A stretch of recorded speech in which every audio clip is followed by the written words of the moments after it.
Bonjour à toutes et à tous, bienvenue sur Ondes lycéennes pour un nouvel épisode de notre série consacrée au grand thème de la philosophie. Aujourd'hui, je vais vous présenter la notion de temps.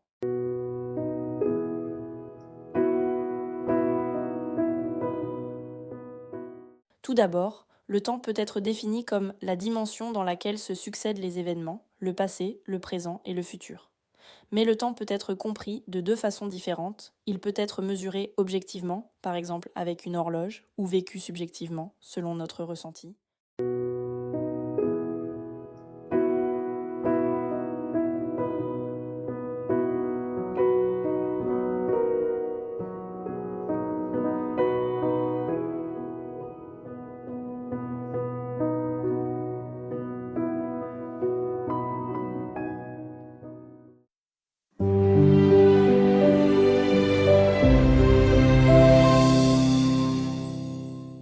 Le temps scientifique est le même pour tous. Il est mesuré par les horloges et les calendriers. Par exemple, si un train part à 8h12 et arrive à 10h03, tous les voyageurs utilisent la même heure pour s'organiser.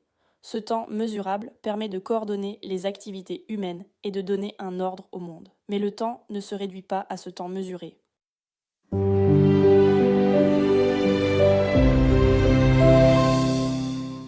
Le temps est aussi vécu de manière subjective.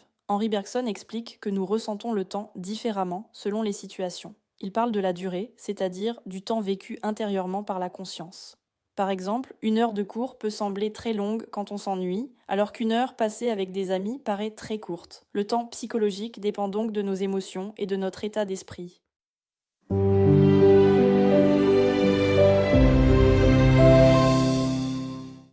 Le temps est lié à la conscience humaine. L'être humain est capable de se souvenir du passé, de vivre le présent et d'imaginer l'avenir. Par exemple, lorsqu'on repense à son enfance ou qu'on anticipe un examen, on mobilise différentes dimensions du temps. Saint Augustin explique que le temps existe à travers la mémoire, l'attention au présent et l'attente du futur. Sans conscience, il n'y aurait peut-être pas de temps tel que nous le vivons.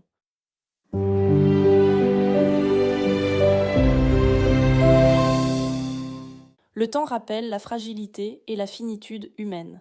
Le temps passe de manière irréversible. On ne peut ni revenir en arrière, ni arrêter le vieillissement. Par exemple, voir ses grands-parents devenir plus fragiles nous rappelle que la vie est limitée.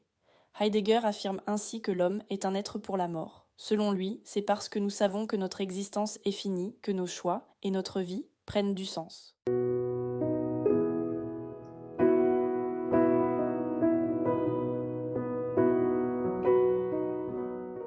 Enfin, le temps joue un rôle essentiel dans notre existence. Il structure nos souvenirs, nos projets et notre rapport au monde. Il peut être vécu comme une contrainte, mais aussi comme ce qui donne de la valeur aux moments importants de notre vie.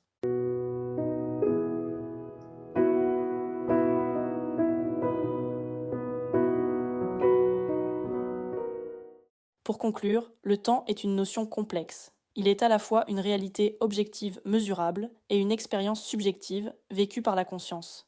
Il nous rappelle également que notre existence est limitée, ce qui donne un sens particulier à notre vie et à nos choix.